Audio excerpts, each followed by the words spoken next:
Aún no está abierta la sala, ¿verdad? No, aún no, Martín.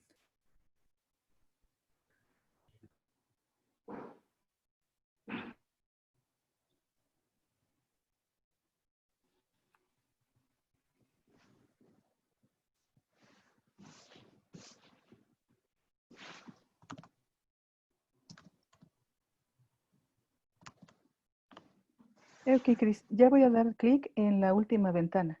De acuerdo, Vero, muchas gracias. Gracias.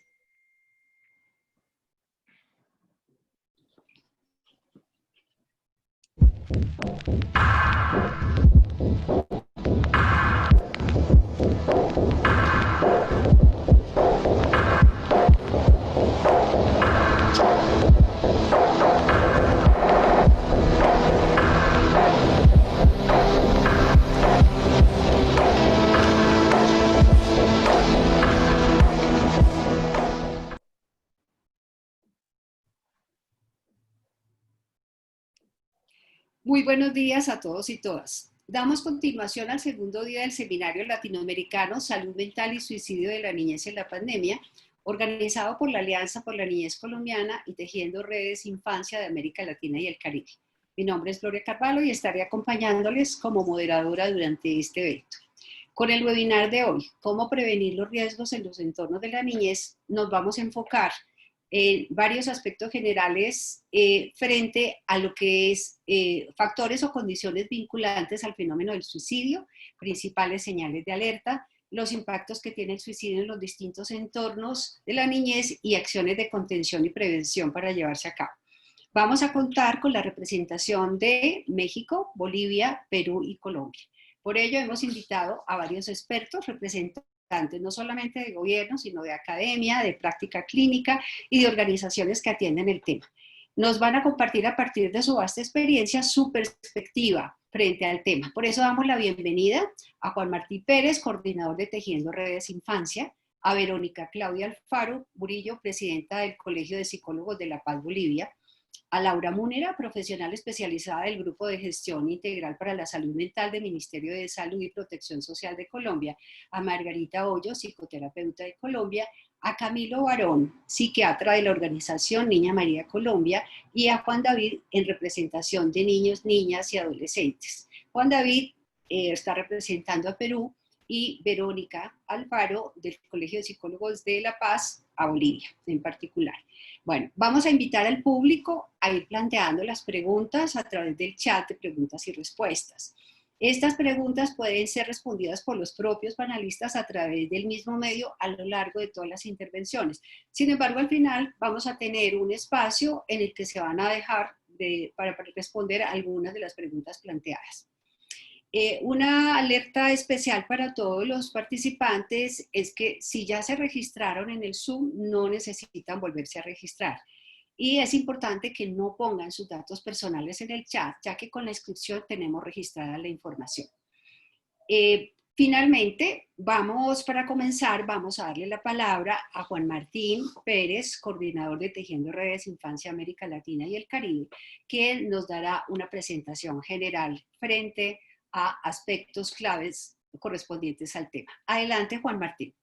Sí, muchísimas gracias, colegas. Y bueno, gracias a todas las personas que han decidido compartir su experiencia, su saber, para reflexionar de manera colectiva en América Latina y el Caribe a través de esta iniciativa del Seminario Latinoamericano.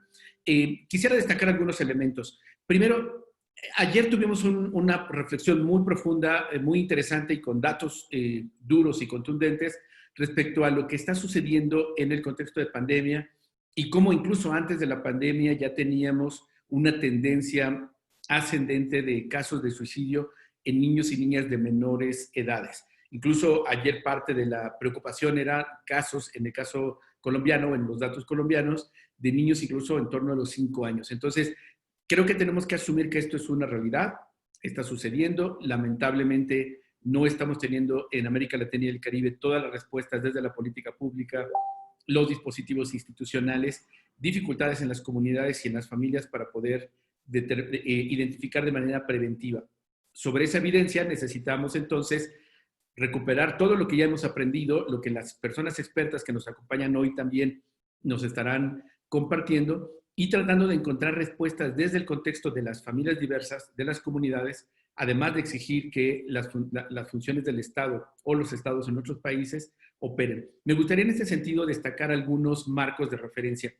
No perder de vista que estamos hablando de la Convención sobre los Derechos del Niño, este instrumento internacional que hace 30 años nuestros países firmaron en toda América Latina y el Caribe, y que establece no solamente medidas generales de protección a través de articulación de la función pública o de las instituciones del Estado, sino específicamente hay derechos que cuando hablamos de la prevención de suicidio y especialmente de salud mental en niños, niñas y adolescentes, hay ya compromisos internacionales y mandatos legales que están también en nuestras normativas nacionales. Me refiero expresamente al derecho a la salud. Es muy explícita la Convención cuando señala que tiene que invertirse el máximo de recursos posibles para que la salud, entendida como el bienestar general, no solo en un tema biológico o fisiológico, sino también emocional, necesita respuestas del Estado y necesita recursos para que esto pueda darse. Otro componente muy importante cuando hablamos de la prevención de la salud mental y corresponde a la protección en su contexto familiar y comunitario, es decir, una vida libre de violencia. Lamentablemente, los datos que tenemos antes de la pandemia y ahora con la pandemia nos reportan un incremento sustantivo en la violencia familiar, entiéndase esto, violencia contra niños, niñas y adolescentes y violencia contra las mujeres. Creo que esto es importante no perderlo de vista porque está siendo en varios de los estudios y análisis un detonante para problemas de salud mental y también temas de suicidio. Por otra parte, también la convención es explícita cuando señala la importancia de la participación. Y aquí me gustaría en ese sentido centrar un poco, animarles a imaginar otras formas de respuesta y articulación.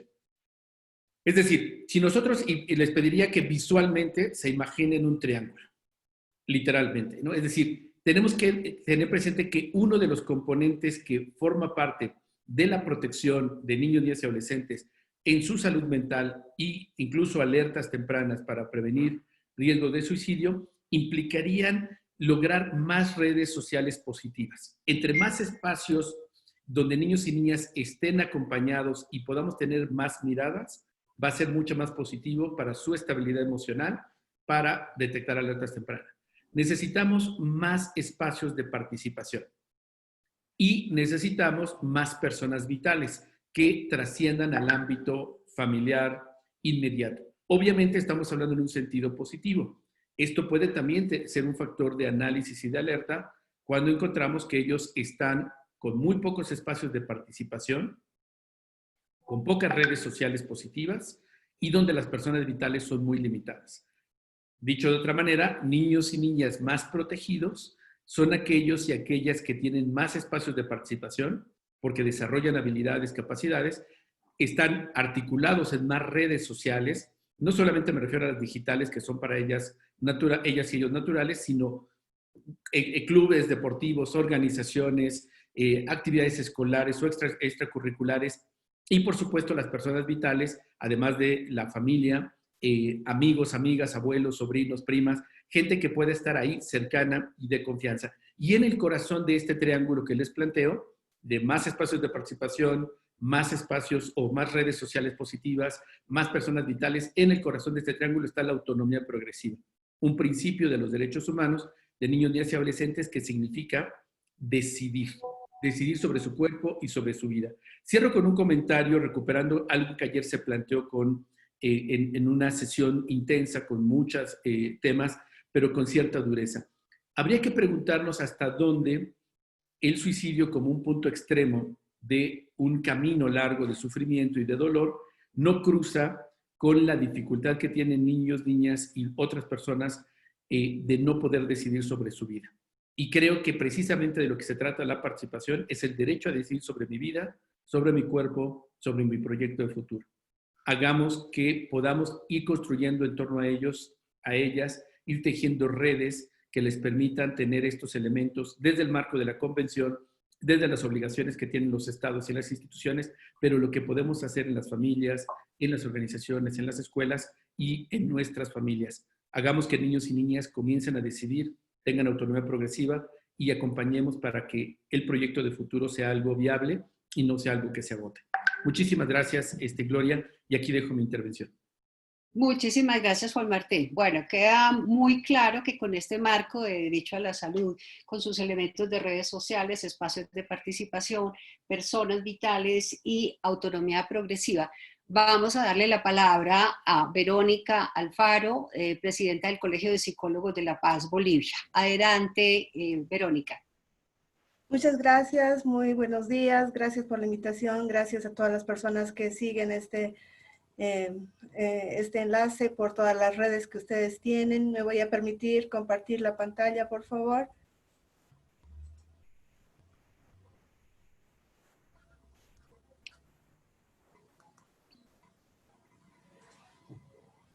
Bueno, soy presidente del Colegio de Psicólogos de La Paz y soy responsable del Comité Científico de la Sociedad Boliviana de Ciencias Forenses. Mi especialidad es psicología forense y es tal vez el ámbito que yo voy a poder abarcar un poquito para tomar otra perspectiva, pero sin embargo, como presidente del Colegio de Psicólogos de La Paz de Bolivia, hemos analizado en concreto qué es lo que está sucediendo y tengo, bueno, diferentes visiones y diferentes proyectos en los que estamos. Primero decirles que Bolivia, lastimosamente, desde el año 2015, la tasa de suicidios a nivel general está por encima, duplicando tal vez la tasa del resto del mundo, que es 9,56. En Bolivia, a partir del 2015, más o menos oscila en 18,49. El 2017, en realidad, hemos alcanzado el tercer lugar en Latinoamérica de suicidios de niño y adolescente. Y eso nos preocupa bastante y, como les digo, a nivel tanto clínico, educativo, como también a nivel de psicología forense. Entonces se ha hecho un análisis sobre qué es lo que sucede y en realidad primero nos tenemos que poner a pensar que un niño o un adolescente en realidad no se despierta por un mal sueño y decide quitarse la vida, ¿no? Entonces tiene que suceder muchas situaciones en su vida como para que realmente decida esto. Es progresivo, obviamente, y responde a un daño psicológico, primero sistematizado y crónico, a raíz de toda su vida. Entonces, haciendo una retrospección, se puede decir, a la vida de estos niños, hemos llegado a esa conclusión, que todo el daño psicológico que ellos han recibido por diferentes circunstancias, motivos, realmente no les ha dejado otro camino que dejar de sufrir a raíz de la muerte, ¿no? En realidad, no es que, como les decía, no es que un niño se levante y quiere suicidarse, sino que esto va primero por un sufrimiento y este sufrimiento se va ahondando cada día más. Es así que se presentan ideas suicidas y recién, a medida que pasa el tiempo, recién se van organizando este tipo de situaciones y las van planificando y al final, bueno, cuando no tienen el sustento, la red de apoyo en realidad es que se suscita esto. Entonces, existen varios factores que se van acumulando para que suceda un deceso de un menor a raíz de un suicidio.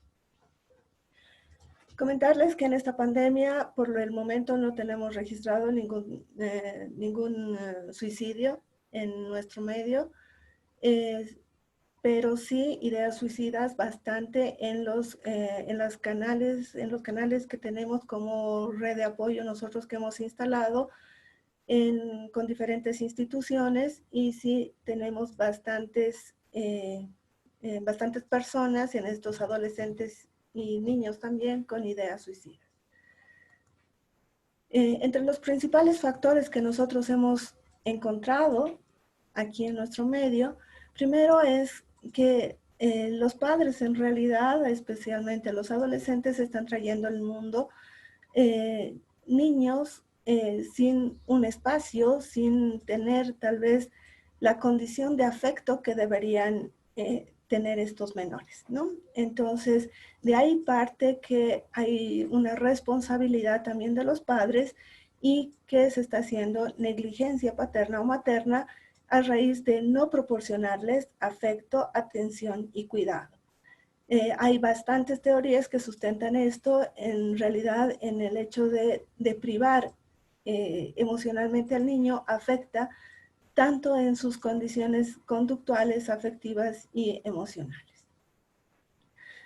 También otro de los factores, y esto sí, las ideas suicidas que se nos presentan en los canales que tenemos, en los call centers que tenemos, es que, bueno, las personas están muriendo a raíz de esta pandemia y esto genera las ideas de suicidio en los niños, ¿no? Especialmente por familiares.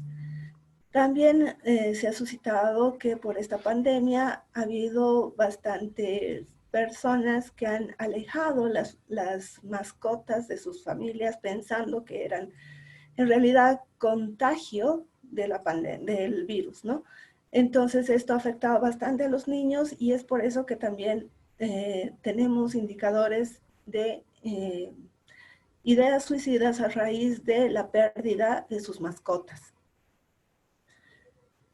En nuestro medio también, en esta pandemia, lastimosamente, la violencia ha cobrado tal vez los primeros titulares en determinados momentos, ¿no? En los medios de comunicación. Es así que tenemos bastantes índices de violencia, maltrato y abuso sexual y por consiguiente va a haber también embarazos no deseados. Esto, los indicadores de ahora nos muestran una crecida que también está afectando y es una condición también de aquellas ideas suicidas que tenemos reportadas. También el consumo de sustancias psicoactivas, entre esos el alcohol y, bueno, algunas drogas, hace también que cuando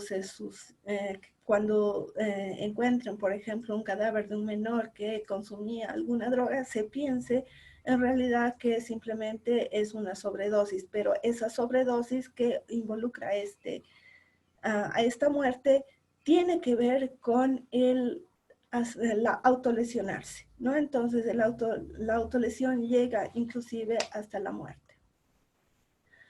También la falta de red de apoyo realmente es importante en nuestro medio, porque en realidad a veces cuando los niños, los adolescentes están pasando por una situación conflictiva, crítica, en realidad no tienen,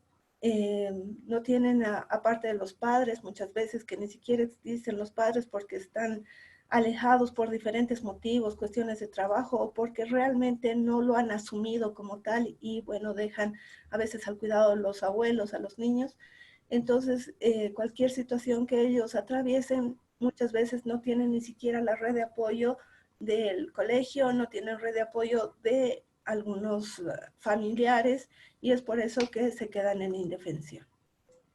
Y obviamente que el acoso también es un punto importante, si bien los niños ahora no están yendo a colegio, a la escuela, pero sin embargo están sí con muchos canales de las redes sociales y también el ciberacoso es bastante fuerte en nuestro medio.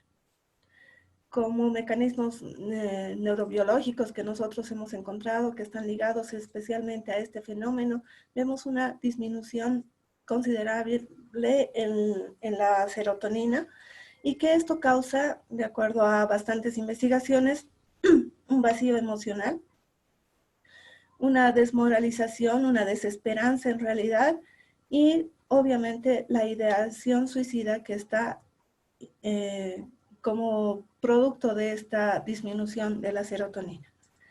Como principales señales de alerta que tenemos que tener en cuenta en estas circunstancias, en los menores que están atravesando por este tipo de situación, es primero el comportamiento, la disciplina que van a tener. Muchas veces ellos se comportan de una manera rebelde como manera de llamar la atención por el sufrimiento que están atravesando. También tenemos aquellos que más bien están alejados de la familia y prefieren dormir, Entonces, este trastorno del sueño también es importante analizarlo. Y bueno, son datos también que los hemos encontrado en hacer el análisis retrospectivo de estos niños que han fallecido en diferentes circunstancias. El trastorno del estado de ánimo es también importante considerarlo, ya que estos niños están sufriendo y por lo general el niño expresa realmente lo que siente. Expresan a veces no solamente verbal, es lo que menos, pero sí de manera conductual puede expresar su depresión. Son niños a veces irritables, que cualquier cosa los altera. Estos niños también tienen, como ya les decía, por la disminución de serotonina, la falta de motivación, interés en las actividades, en los juegos que antes realmente lo hacían con bastante agrado. Y obviamente el alejamiento de los seres queridos, mascotas y todo lo que le involucraba de cierta manera cierto placer. Tratan de alejarse con una manera de poder enseñar, se puede decir, a estos seres queridos a estar sin él.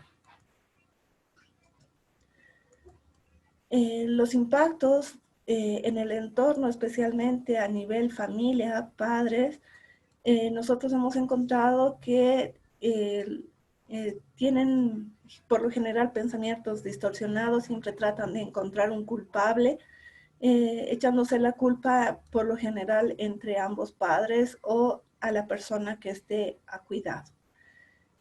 También hay el estigma, ellos se sienten un poco tal vez callados en realidad en cuanto a lo que ha sucedido con su hijo, con el menor, y tratan de aislarse e inclusive con el pensamiento distorsionado y el estigma, también tratan de decir qué va a decir la gente, ¿no? Es una frase que está en nuestro medio y es bastante irresponsable inclusive. También sienten sentimientos de culpa por no haber socorrido tal vez a tiempo al menor, no haber contestado una llamada o no haber prestado la atención debida. Y obviamente al final de cuentas es un fracaso del rol, lo sienten así, lo asumen así, y también este fracaso del rol también puede llegar a ideas sufridas en los propios padres. En las acciones que hemos tenido para cerrar, ya les decía, nosotros hemos estado en el proyecto Familia Segura con UNICEF y el Viceministerio de Seguridad Ciudadana. Somos el único call center en telepsicología que hemos podido abordar la prevención en cuanto a todo lo que se refiere a familia. Es así que hemos podido lograr conexiones fuertes entre las familias simplemente con una llamada y que nos manifiesten qué es lo que está sucediendo, habilidades para resolver problemas, cuando a veces los padres no saben cómo lidiar con la disciplina de sus hijos, y obviamente estar siempre atentos con una atención efectiva de todos los psicólogos que atienden 18 horas al día, los 7 días de la semana. También pensamos que es importante los psicólogos educativos, es así que hemos planteado un proyecto de ley, no un proyecto, perdón, de ejecución del Ministerio de Educación para que realmente tengamos psicólogos educativos en todas las unidades de educación de nuestro país, especialmente en el área rural o también urbana. En el área fiscal no tenemos psicólogos educativos y son los más allegados a la familia, al menor y bueno, a toda la comunidad. Y siempre estamos en relación con los ministerios para hacer sí, cierto tipo de políticas de prevención, como es lo de call center y familia segura. Bueno, con eso muchas gracias. Desde La Paz, Bolivia, un abrazo. Muchísimas gracias, Verónica. Creo que has apuntado a una serie de elementos muy claves. Sobre todo voy a resaltar 2 o 3 de los factores asociados, como son lo de la negligencia paterna, las pérdidas que llama poderosamente la atención, el impacto que puede tener desde la pandemia, no solamente la pérdida de los seres queridos, sino también la pérdida de las mascotas como un elemento clave, y como aspectos de contención que has resaltado de manera muy importante, esa labor coordinada no solamente desde el grupo de psicólogos en particular, sino también con UNICEF y con instancias del Estado, en cuanto a la atención atención efectiva para todos los trastornos mentales y todas las redes de apoyo. Bueno, damos entonces la palabra ahora a Laura Múnera, profesional especializada del Grupo de Gestión Integrada para Salud Mental del Ministerio de Salud y Protección Social de Colombia. Laura, adelante, escuchamos tu perspectiva. Muy buenos días para todos y para todas. Muchísimas gracias por la invitación. Un saludo especial desde Colombia, desde el Ministerio de Salud y Protección Social. Y en esta oportunidad me voy a permitir continuar con la información que la doctora Nubia Bautista el día de ayer compartió con todos ustedes. Voy a compartir entonces mi presentación. Y quiero iniciar entonces compartiendo un poco algo que desde el ministerio se ha venido liderando y es la estrategia para la promoción de la salud mental, que actualmente está considerada en el CUPES, que fue emitido este año. Es una política intersectorial y pues desde acá se considera, aludiendo pues a la Organización Mundial de la Salud, que el suicidio es el peor desenlace en salud mental. Y pues este es un evento prevenible que tiene un serio impacto en al menos otras 6 personas. Por ello es importante establecer estrategias de orden nacional y de orden multisectorial para afectar todos los factores que están asociados a esta conducta. Para la Organización Mundial de la Salud y obviamente para el Ministerio de Salud y Protección Social, cada suicidio es una tragedia.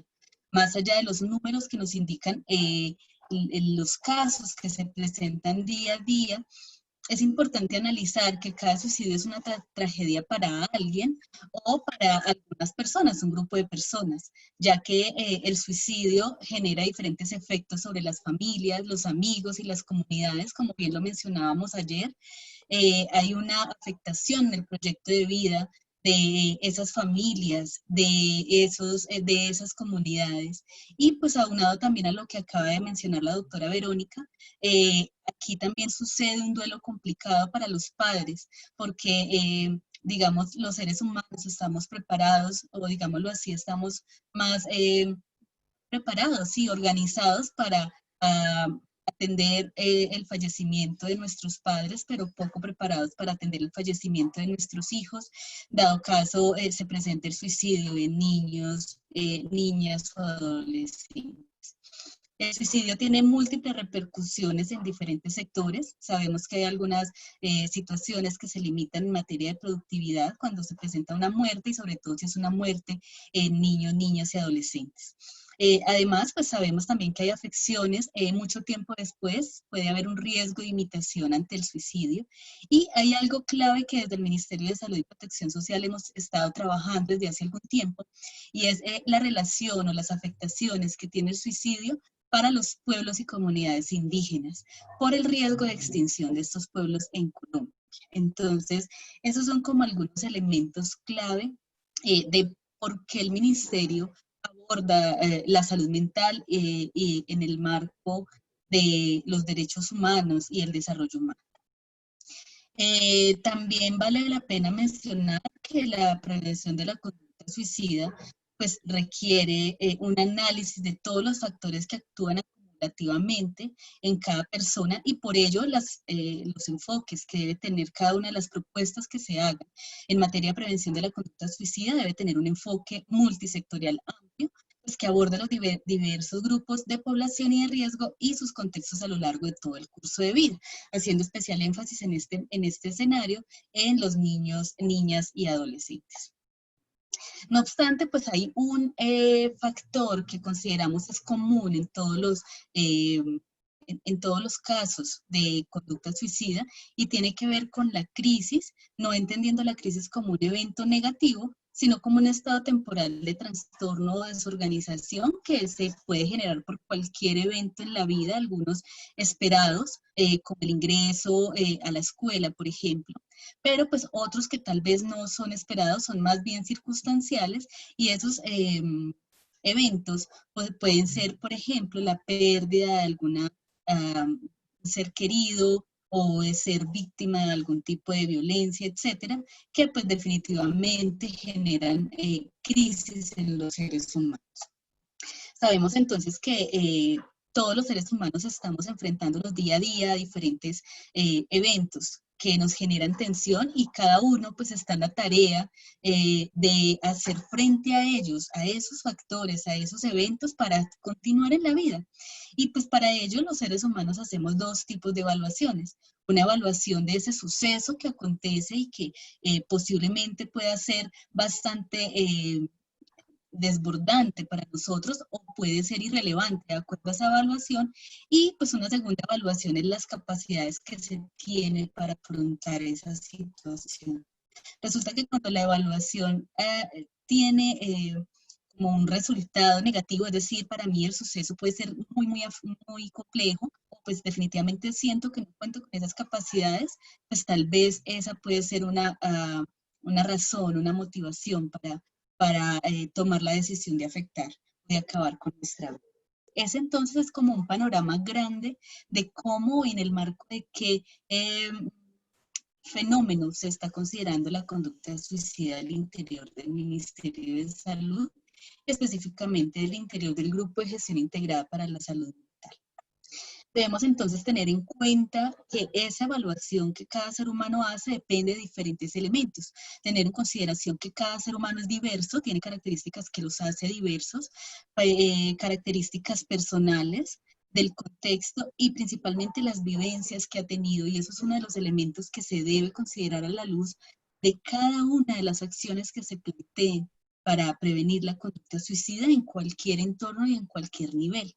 Y pues digamos que cada uno de esos seres humanos pues tenemos algunos factores protectores, algunos factores que nos protegen ante la presencia de factores desencadenantes o potenciadores de crisis, y que esto pues finalmente puede derivar en conducta suicida, pero también tenemos algunos factores que definitivamente pues nos protegen, como por ejemplo las habilidades que podamos tener para afrontar esas crisis y pues los significados que se han ido construyendo de cada uno de esos factores potenciadores de crisis. Quiero resaltar algo que Elizabeth, la niña que nos acompañó el día de ayer, hizo una reflexión al final que creo que le da mucho valor y mucho poder a esta presentación, y ella nos mencionaba que le recomendaba a los padres que lo más importante es ganarse la confianza de los hijos para que nos cuenten todo, y creo que ella nos dio luces en relación a que este es el punto crucial, porque si bien debemos entender que cada ser humano es diferente, pues cada niño es diferente, cada niño es diferente, cada adolescente es diferente, y por lo tanto pues es importante establecer confianza con ellos para poder obtener información acerca de eso que los está generando algún tipo de malestar y poder actuar en el momento preciso. La propuesta entonces que hacemos desde el Ministerio de Salud y Protección Social, eso sería como una ruta cíclica, digámoslo así, y pues lo primero que se debe hacer es comprender esos factores que están asociados a la conducta suicida, posteriormente definir qué es lo que se va a modificar y a quién se dirigen esas acciones.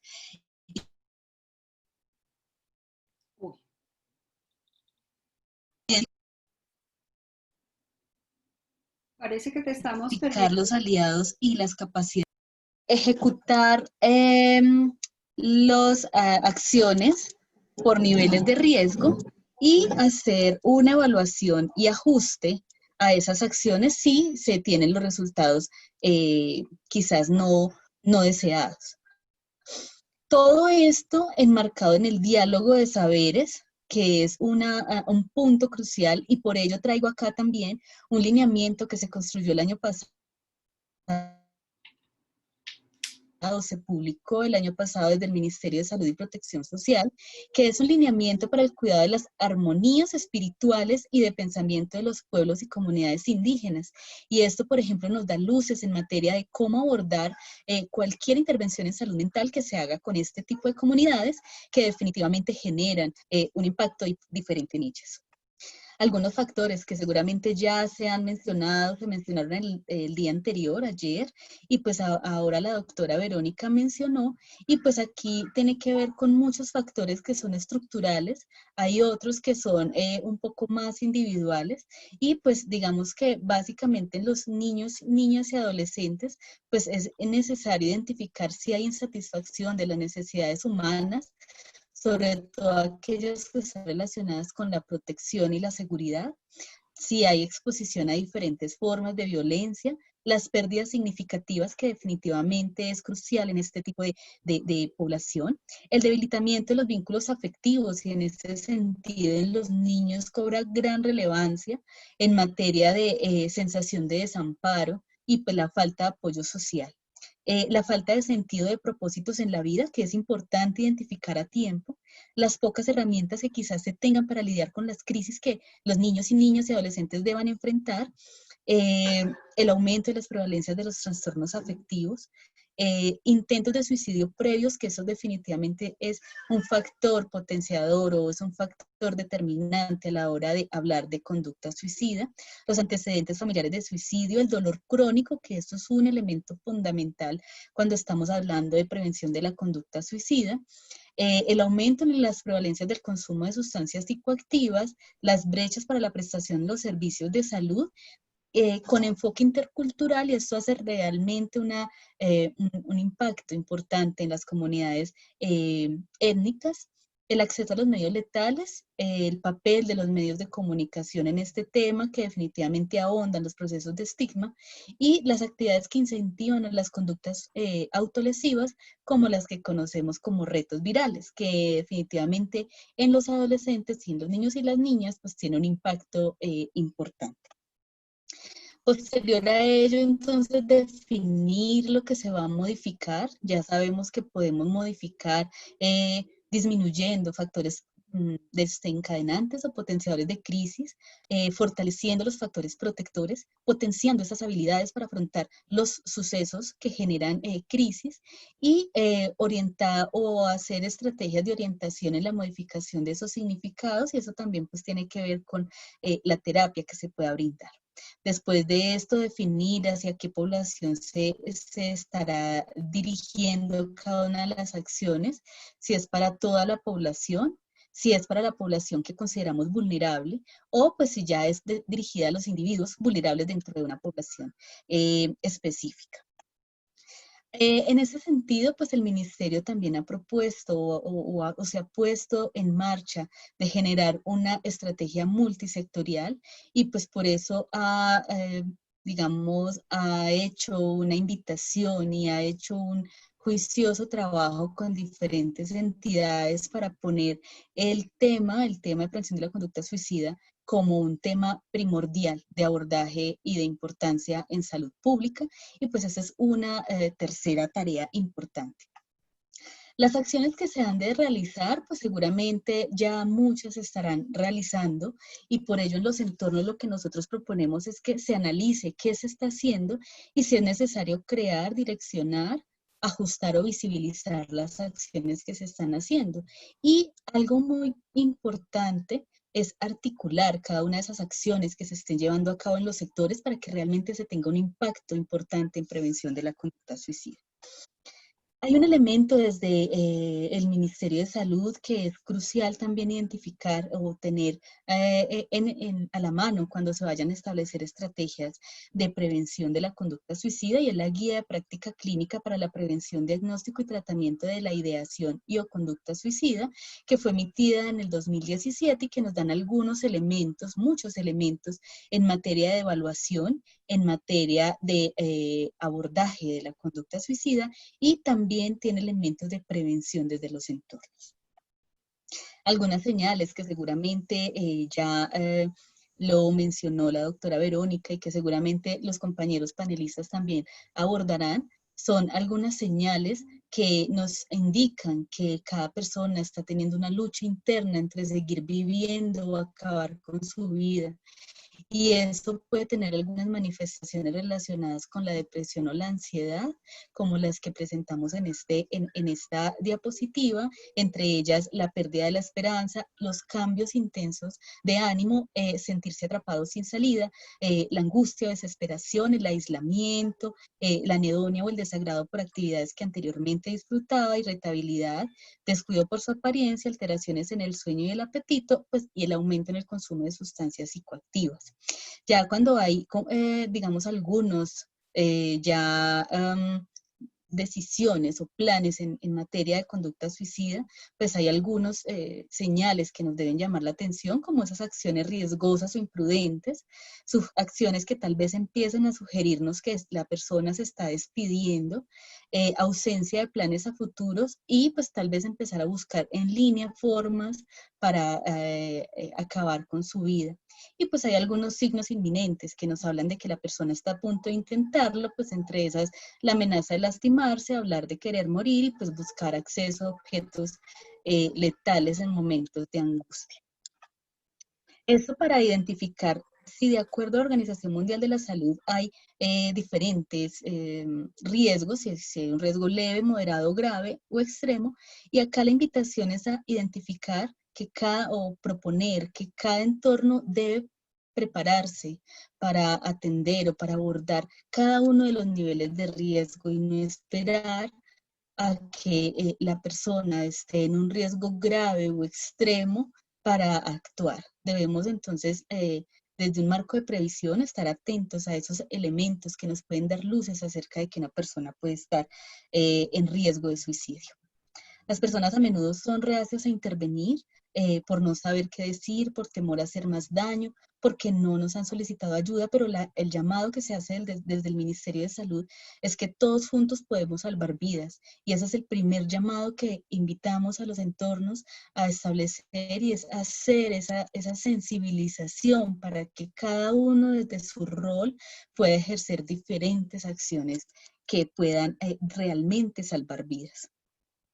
Finalmente, entonces, esas son algunas estrategias que se proponen, muy de tipo individual, que seguramente mañana en el evento, en el webinar del día de mañana, se hará un importante acercamiento a estos temas, pero la importancia acá es invitar a acercarse a esas personas y aquí el llamado también que nos hace Elizabeth en materia de ganarnos la confianza de esos niños, de esos adolescentes, para que realmente cuando nos acerquemos, ellos sientan la confianza de contarnos que están teniendo una dificultad y tal vez abordarlo de una forma temprana. Generar planes de seguridad para cada uno de esos niños, niñas o adolescentes y definitivamente acompañar. Sentimos que esas son como las 3 pilares de acciones en materia de prevención de la conducta suicida a nivel individual. Y finalmente, pues apuntalar y evaluar cada una de esas acciones que se hagan en prevención de la conducta suicida a la luz del Programa Nacional de Prevención de la Conducta Suicida, que ayer la doctora Nubia también les mencionó, y que este programa definitivamente tiene algunas metas que pueden parecer un faro. Definitivamente es complejo eliminar o llegar a cero en las tasas de suicidio o intento de suicidio, pero eso debe ser nuestro faro y tratar de apuntarle a ese faro y para ir hacia allá. Y realmente cada una de las acciones que se establezcan en satisfacción de necesidades humanas, en habilidades emocionales, en intervención en crisis de primera instancia o primera ayuda emocional, y pues la atención que se haga por niveles de riesgo realmente nos acerque un poco más a esa tasa cero que quisiéramos llegar. Eso era lo que tenía para comentarles el día de hoy. Muchísimas gracias por su atención. Muchísimas gracias, Laura. Creo que nos has compartido una serie de elementos muy importantes, de los cuales quisiera relevar de manera particular. Por un lado, la necesidad de poder mirar los distintos factores desde el contexto, desde las vivencias y las características personales. Igualmente, también los impactos que nos mencionabas frente a las personas, que mínimo son 6 las que se impactan generalmente en cuanto a proyecto de vida, productividad, imitación y en el caso particular de los pueblos indígenas. Con todos estos elementos que vemos que realmente el tema tiene tanto de ancho como de largo, quiero pasar entonces a darle la palabra a Margarita Hoyo, psicoterapeuta con una gran experiencia en el tema y representante por Colombia. Adelante, Margarita. Buenos días a todos y todas, bienvenidos y gracias por estar aquí con nosotros, acompañándonos en este encuentro tan fabuloso que han organizado un equipo maravilloso de personas. Gracias por permitirnos llegar a sus hogares. Si en algún momento me enredo un poquito con la tecnología, Gloria me va a ayudar. Yo quiero presentar antes de mi intervención algo que quiero que ustedes se conecten a nivel emocional. No, esto no es. Este no es. ¿Cómo hago para cerrarlo? Lo tengo listo, Margarita. Es el video, ¿verdad? Sí, el video. ¿Quieres que lo proyecte desde acá? Déjame ver si lo encuentro acá, porque Adelante. quiero... Ya, espérate que creo que está... Adelante. ¿Tú lo tienes? Sí, ya está listo. Solo si me confirmas el 1.55. Bueno, déjame ver si está aquí. Si es este, y yo lo coloco. Discúlpenme, pero No te vamos, sí, preocupes. aquí está. Entonces, quiero que por favor se conecten, no solamente con la música, sino especialmente con la letra de esta persona que compone algo que se llama Heridas Abiertas. Sus padres no imaginan su sufrimiento. No quiere darles lástima al mostrarlo de dentro. Su tiempo se para, se agota o marcha lento. El suicidio le ha fallado en mucho más que 3 intentos.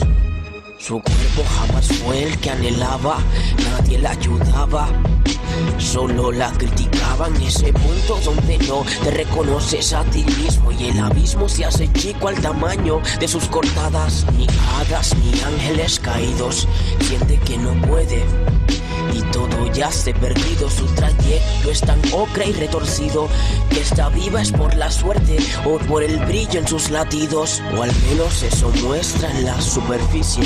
Solo basta un destino y que este venga y la asfixie.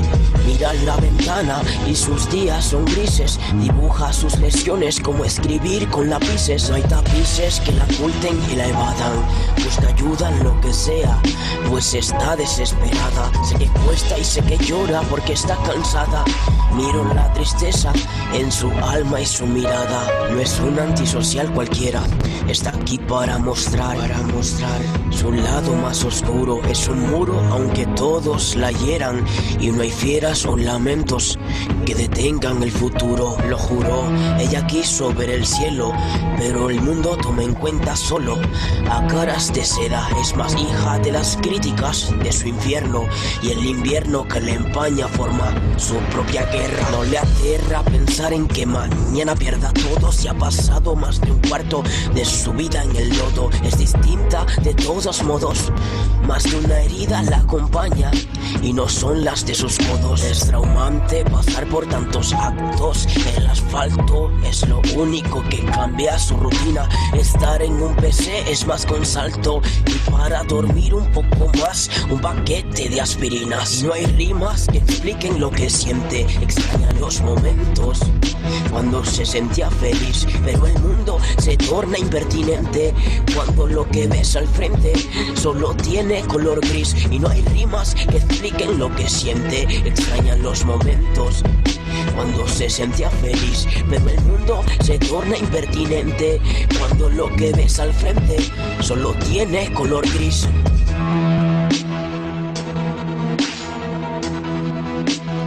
Mirada. Bueno, vamos a cerrarlo ahí porque pues es un poco largo, pero quería que se conectaran un poco con el sentir de alguien que llega en algún momento dado de su vida pues a pensar en el suicidio. Mi experiencia, voy a colocar acá la presentación. Bueno, mi experiencia con el suicidio viene desde hace aproximadamente 24 años. Si bien es cierto, han llegado a mi consulta muchas personas con ideación suicida, la mayoría de mis casos son para atender a las familias, padres, hermanos y demás familiares y personas cercanas a quien pues opta por el suicidio, y a través de una autopsia psicológica o anamnesis fui realizando como ese estudio y esa investigación de qué sucede en el alma, en la mente, en el corazón de una persona que en un momento dado de su vida considera que su mejor opción es pues optar por el suicidio.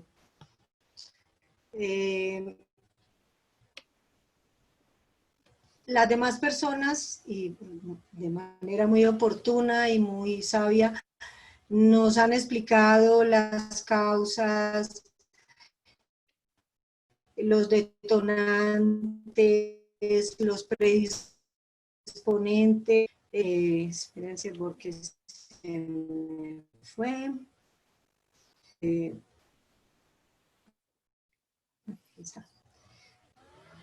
Hoy quiero hablarles desde la perspectiva más allá de lo que significa la persona con una tendencia suicida, de la persona que tiene un tánatos y una pulsión tanática mucho más fuerte que el común de la gente. Quiero hablarles más allá de los seres humanos que porque tienen una predisposición genética o una personalidad premórbida hacia enfermedades mentales o trastornos mentales o simplemente afecciones del afecto o de ánimo como las distimias, las ciclotimias y todo lo que hemos mencionado hasta ahora que tiene que ver con el funcionamiento neurológico, las ausencias de serotonina, catecolamina y todas esas cosas. Pero yo quiero hablarles hoy del ciudadano común, del niño común, del adolescente común, que si bien es cierto, sin tener familias tóxicas ni maltratantes, sin que hayan sido violados o abusados o hayan tenido experiencias traumáticas que podrían decir que son desencadenantes para una conducta suicida. Hoy quiero hablarles de las familias comunes, de los padres comunes, de los padres buena gente, de los padres que hacen su mejor esfuerzo para educar y criar a sus hijos y que de generación en generación aprendieron a educar y a criar a partir de lo que ellos mismos recibieron y que consideraron que era lo que les dieron las herramientas por lo cual llegaron a ser unos adultos eficaces y eficientes. Entonces, por lo tanto, este estudio vamos a dedicarlo a los niños y a las niñas convencionales que no tienen trastornos ni tienen afectaciones significativas a nivel mental, sino a todos los niños que llevamos adentro y que respondemos a estas 5 heridas emocionales que se producen en la infancia, desde el desconocimiento, desde la buena intención y desde los aprendizajes que hemos recibido. Esas 5 heridas emocionales que son las que se incrementan a través de las interacciones y de los vínculos son el miedo al abandono, que puede darse desde algo tan sencillo como que un día mamá tuvo que hacer un viaje de trabajo y dejó al niño muy bebé, muy chiquitico con la abuelita durante un mes o durante una semana y ese niño percibió esa acción como un abandono que se instaura en su psiquis. O como también puede ser cuando hay una separación y papá se va sin dar ninguna explicación, sin hablar y sin contarle a su niño que se separa de la madre, pero no se separa de él. Y el niño percibe ese divorcio y esa ruptura afectiva como un abandono. Y ese abandono hace que crezcamos de alguna manera con vínculos ansiosos, con el apego ansioso, que hace que más adelante todas nuestras tomas de decisiones y reacciones frente al mundo, que si bien es cierto es complejo, harán que en nosotros la percepción se recrudezca frente a toda experiencia que nos renueve esa herida del abandono. El miedo al rechazo es algo tan sencillo como cuando mamá le dice al niño de manera muy inocente, si tú no haces las tareas, yo no te quiero. Yo te amo cuando tú eres juicioso y haces las tareas. Entonces viene un condicionamiento a que yo te amo y te tomo cuando tú eres como yo deseo que seas. ¿Sí? Yo recuerdo que alguna vez, mi hija hace muchos años, tengo un nieto ya como de 23 años, ¿cómo no? De 23, Y mi hija me decía, teniendo a su bebé en sus brazos, mamita, ¿cuánto amor siento por este bebé? Yo le dije, ¿sabes cuándo vas a saber cuánto amor tienes por ese bebé? El día que ese bebé no sea lo que tú quieras y no haga lo que tú le digas. Y es ahí donde el niño siente que si no es como papá y mamá y sus adultos significativos lo asuman, él va a sentir ese miedo al rechazo y hará que muchas acciones de su vida sean orientadas a lograr esa aceptación y esa pertenencia. El miedo a la humillación, que a veces lo hacemos cuando estamos en visita. Fíjense que son todas acciones muy inocentes y que creo que todos en el mayor o menor grado, tanto los padres, los tíos, los abuelitos, los docentes, lo hacemos. Es el miedo a la humillación y es cuando le llamamos la atención a un niño delante de los demás y le hacemos sentir vergüenza. Y más allá de evaluar su conducta, lo evaluamos a él como ser humano.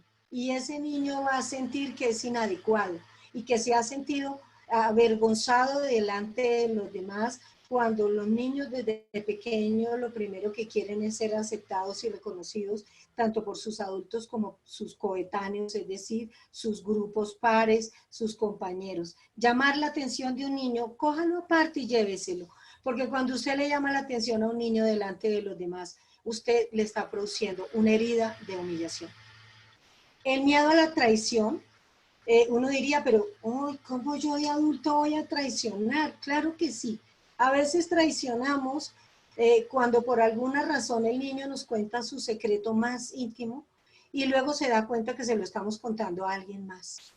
O cuando el niño va a la terapeuta, a la psicóloga del colegio o a su profesora y le cuenta algo que le duele mucho y esta terapeuta va y le cuenta y ese niño luego se da cuenta que todo el colegio sabe lo que a él le sucedió y el secreto que él contó. Los secretos son valiosos, hay que respetarlos en su dimensión.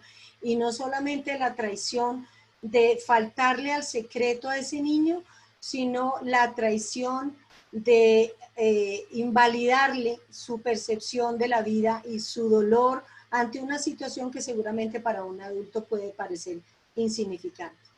El miedo a la injusticia. Cuando nos comparamos, algunos de los panelistas ya lo nombraron, que una de las cosas que más afecta a un niño es la bendita comparadera, especialmente cuando le decimos, mira cómo es que el niñito de al lado se hace las tareas y es juicioso, o mira cómo fulanito no fuma, no toma y es juicioso y le va divinamente en la universidad. Y eso lo hacemos no solamente los padres, sino también en los colegios y en las universidades. Ese miedo a la injusticia de ser tratado de una manera diferente e inequitativa. Recuerdo una vez un niño que me contaba que le hacían mucho bullying en el colegio y él un día ya no pudo más y no aguantó y cogió a puños a su compañero y preciso el docente llegó en el momento en que él le estaba pegando a su compañero y a él fue el que lo recriminaron y lo expulsaron del colegio por violento y agresivo. Ese miedo a la injusticia hace que muchas veces los niños se guarden sus cosas, se repriman sus sentimientos y sus emociones y evitan que de alguna manera el niño, cuando sea un adulto, pueda gestionar e identificar sus emociones de una manera efectiva y funcional. Y entonces entramos en el plano de la inteligencia emocional. Aquí tenemos varias escenas en donde vemos padres, parejas, niños que gritan a sus padres, padres que gritan a sus niños. Y en esa inteligencia emocional que nuestro querido Goleman nos planteó desde hace muchos años, está tan descuidado hoy en día porque le damos mucha más relevancia a las matemáticas, a la física, a la trigonometría, al español, a saber de muchas cosas, muchos conocimientos que son valiosos, pero nos hemos olvidado de esa inteligencia emocional que es la que hace que ese individuo tenga la capacidad de, primero que todo, identificar sus emociones y sus sentimientos, validarlos y que les sean respetados por los demás, y luego darles un lugar en su espacio emocional para poderlo gestionar y tramitar de manera efectiva. De ahí que muchos niños que no pueden ni siquiera identificar ni encontrar la diferencia entre estar tristes o estar angustiados o estar deprimidos o sentirse inadecuados o sentir angustia o sentir tristeza o melancolía, hace que hoy en día todos dicen, no, es que estoy con la depre. Y yo les digo, ¿estás con la depre o estás triste? ¿O estás bajoneado de nota? ¿O qué te está sucediendo?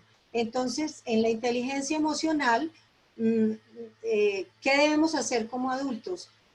Ayudarle a los niños a que identifiquen cuáles son las emociones de base, cuáles son los sentimientos que se producen, qué percepciones nos hacen sentir las diferentes emociones, de qué manera las podemos gestionar de manera proactiva y resiliente. Otros 3 aspectos que están contemplados dentro de los factores, no solamente del suicidio, sino en general para ser niños eficientes, adolescentes, proactivos y funcionales y luego adultos maduros, está primero la indefensión aprendida, que tiene que ver con esos adultos que todo el tiempo se están quejando y diciendo que el país es una porquería y que aquí no hay empleo y que todos nos vamos a morir de hambre y que ahora por el COVID todo es imposible y todo es una tragedia. Entonces son adultos con comentarios reiterados y el niño que hace pues aprende que la vida es una cosa muy complicada. Eso los lleva a la desesperanza, a un no tener una visión esperanzadora y proactiva. Nos lleva al sentido de vida con los factores de resiliencia, que son varios, entre otros, la creatividad y la recursividad, el asumir la responsabilidad de nuestros actos. Muchos adultos estamos impidiendo que los niños tomen conciencia de sus acciones y sean responsables. Y por último, el sentido de vida, planteado por Víctor Frank, y que tiene que ver con que el que tiene un para qué encuentra el cómo. Cuando tenemos un sentido de vida, y esto es todo un tema muy profundo que habría que trabajar de la logoterapia que tiene que ver con eso. Ok, Margarita. El suicidio es una solución eterna para lo que a menudo no es más que un problema temporal. Ya voy a terminar. Más que prevenir para evitar, es formar y educar para vivir. Hacer adultos resilientes, proactivos, creativos, con conciencia y con responsabilidad de sus acciones para co-crear junto a una sociedad y ser adultos solidarios y adultos que de alguna manera vean más la solución que el problema en cada una de las circunstancias. Como diría Víctor Frank, si no puedo cambiar las circunstancias que me rodean, la única libertad que me asiste como individuo es la actitud con la que voy a asumir. Obviamente, esta actitud se ve enlodada muchas veces cuando hay trastornos mentales, emocionales y personalidades premórbidas que son las que hay que atender oportunamente. Muchas gracias a todos. Muchísimas gracias, Margarita. 2 elementos claves que has abordado. La importancia de considerar el impacto que tienen estas heridas emocionales en la infancia y la importancia además del sentido de vida. Como tú lo dices, es un tema realmente fuerte para tratar de una manera mucho más profunda en otro momento también. Bueno, con esto quiero recordarles a todos los participantes no poner sus datos personales en el chat, ya que con la inscripción que tenemos queda registrada la información. O sea, si ya se registraron en el Zoom, no hay necesidad de volverlo a hacer. Doy la palabra ahora a Camilo Barón, psiquiatra de la organización Niña María de Colombia. Adelante, Camilo. Bueno, muy buenos días a todos los panelistas y a los participantes que nos acompañan en Facebook Live. Yo les quiero compartir una presentación como médico, psiquiatra y psicoterapeuta que trabaja a diario con personas con riesgo suicida. Acá les voy a compartir una presentación que tengo. Es una presentación que la enfoco un poquito más desde el contexto institucional en el cual nos vemos abocados muchas veces las personas que trabajamos, los clínicos, terapeutas, trabajadores sociales, psicólogos, orientadores del colegio, inclusive la familia, en los entornos institucionales. Me hago referencia a que hay instituciones en las cuales nosotros vamos a estar expuestos o vamos a tener muchachos que están dentro de los modelos de restablecimiento de derechos. Acá en Colombia, digamos que la institución que cobija a los muchachos cuyos derechos se han vulnerado es el Instituto Colombiano de Bienestar Familiar. En este hago mención porque digamos que desde la parte médica, los antecedentes que ya han mencionado repetidamente varios de los panelistas, pero quiero que se haga énfasis, es los antecedentes de abuso y maltrato, especialmente psicológico, físico, abuso sexual, son factores que desde la parte médica cobran vital importancia porque son situaciones de estrés crónico que modifican el cerebro del ser humano, especialmente desde las etapas más tempranas de la vida. Entre más la persona esté expuesta a estas situaciones, va a modificar la neurona y los circuitos cerebrales que generan ciertas vulnerabilidades y fragilidades a largo plazo. Por eso es que de pronto, tal vez dentro de los factores de riesgo, esto es como lo que más se menciona en el niño y adolescente. La vigilancia de alguno de estos factores de riesgo es como de vital importancia, intervenirlas desde temprana edad, pararlas. Las redes de apoyo frágil, acá menciono en este sentido el contexto institucional. Acá en Colombia de bienestar familiar muchas veces está orientado a fortalecer esas redes de apoyo porque cuando una persona presenta pues un riesgo suicida, lo importante es darle un apoyo desde la comunidad, un sistema familiar muchas veces que desaparece, que lo abandona, que es negligente. Es un proceso como vital en la intervención de muchos de estos muchachos. En el contexto institucional, a veces digamos que los modelos de desesperanza es dentro de los factores de riesgo que están como más ampliamente reconocidos. Acá yo les voy a tocar un poco el tema de las enfermedades mentales porque aunque ya es muy bien conocido que la mayor parte de las enfermedades mentales constituyen un factor de riesgo para el riesgo de suicidio, ideación suicida, intentos de suicidio, los modelos de desesperanza también han sido muy reconocidos como principales factores de riesgo del suicidio. ¿Esto en qué se relaciona con el abandono y el maltrato? En que son muchachos que muchas veces al crecer en un entorno de abandono, negligencia, esto puede muchas veces repetirse dentro de los contextos institucionales. Desafortunadamente, a veces a pesar de que un muchacho puede estar, digamos que estar cobijado dentro de un instituto de protección, a veces el no brindarles experiencia, sobre todo como para que tengan una red familiar fuerte, puedan acabar un colegio, en los muchachos que son adolescentes, darles como un sistema de apoyo para que poco a poco vayan volviéndose autónomos en sus estudios, poco a poco en la vida adulta a modelos, digamos, de trabajo, independencia económica. Si eso no se brinda y si no está bien articulado los modelos de protección con modelos de engranaje social, muchas veces fortalecen la desesperanza y ahí es donde puede aumentarse el riesgo del suicidio. Les quiero transmitir un poco, digamos que la experiencia como psiquiatra dentro de un modelo institucional de protección en Colombia, y es que dentro de las enfermedades mentales, pues en la vida del niño y del adolescente es muy ampliamente reconocido que los trastornos depresivos, del afecto, los muchachos que sufren de déficit de atención e hiperactividad, los muchachos que tienen trastornos de la conducta, tienen un riesgo bastante aumentado de sufrir el riesgo del suicidio.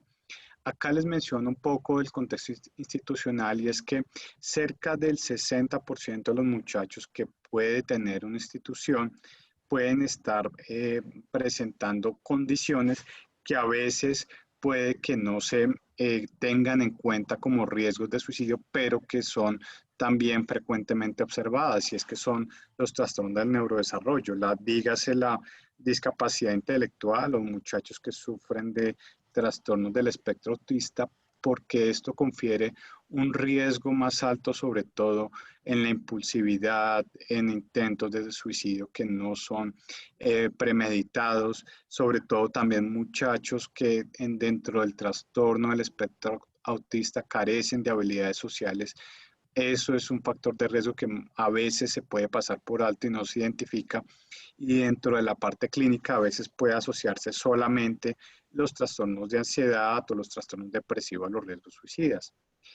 Dentro del contexto del abandono y del maltrato, acá les quiero mencionar que un 20% de los muchachos que pueden tener este riesgo de suicidio pueden tener trastornos de la conducta, y esto quiere decir que si un muchacho continuamente está sometido a situaciones de abandono, maltrato, violencia, digamos que en ese sentido la interiorización de respeto de la autoridad, de límites, la interiorización de conciencia moral, muchas veces va a estar reflejada en los intentos de suicidio, usualmente que son de tipo manipulador, muchachos que con el intento de suicidio buscan cambiar situaciones de su entorno, en su vida de pareja, en su entorno del colegio, en su entorno familiar.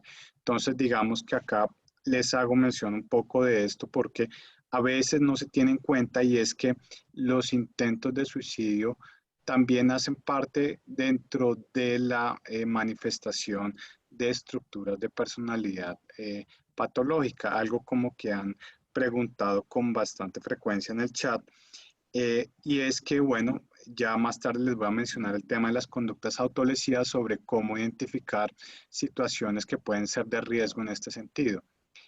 Acá les menciono, y es que normalmente, bueno, cuando los seres humanos estamos expuestos a maltrato o abuso, ya de por sí tenemos un riesgo mucho más aumentado de suicidio. Pongamos eso en la condición de un niño o un adolescente que, aparte de tener un maltrato, un abuso, una negligencia, tiene concomitantemente una enfermedad mental, dígase un trastorno depresivo, un trastorno del control de los impulsos, pacientes que pueden tener trastornos por déficit de atención. Si juntamos maltrato, abuso y enfermedad mental, los riesgos de suicidio se van a aumentar mucho más. Y no es infrecuente ver de pronto dentro del contexto institucional, donde vemos muchachos desde muy temprana edad en situaciones de abandono, como por ejemplo los intentos de suicidio se presentan a edades mucho más tempranas. Y es bastante desconcertante ver muchachos de 7, 8 años que hasta ahora están articulando mentalmente el concepto de la vida, la muerte, qué sucede más allá después de que uno se muere, un intento de suicidio. Eso es algo que desconcierta bastante, pero que se puede dar en situaciones que se combinan estas dos condiciones. Los cuadros clínicos tienden a ser más severos, y es por eso que muchas veces de pronto el enfrentarse a una situación de suicidio desde edades muy tempranas, llega todo un grupo de personas a tratar de ayudar e intervenir a una personita que hasta ahora está creciendo, pero desde un psiquiatra, un psicólogo, un orientador, la familia, la misma comunidad, tratando de intervenir en disminuir un riesgo de suicidio desde una edad más temprana. La refractariedad de los tratamientos, y esto tiene que ver con algo que les voy a mencionar, y es que nosotros, cuando vamos generando nuestro crecimiento cerebral, el crecimiento del cerebro depende de que esté dentro de un entorno químico, neurológico, de neurotransmisores lo más sano posible. Acá les subrayo en el rojo lo que es el estrés crónico y la exposición a situaciones desde muy temprana edad que son adversas, que ahí en la diapositiva sale como el ELA, y hace referencia al abandono, al maltrato, violencia, el abuso sexual, y es que se ve cómo en los modelos neurobiológicos de las enfermedades mentales esto está relacionado con que hay factores de neuroprotección y neurotróficos, es decir, de crecimiento cerebral, que se alteran con bastante frecuencia en los pacientes que se someten crónicamente a estas situaciones de abuso o maltrato. Acá les menciono rápidamente que en la medida que crecemos, los circuitos del cerebro funcionan desde la parte química y eléctrica.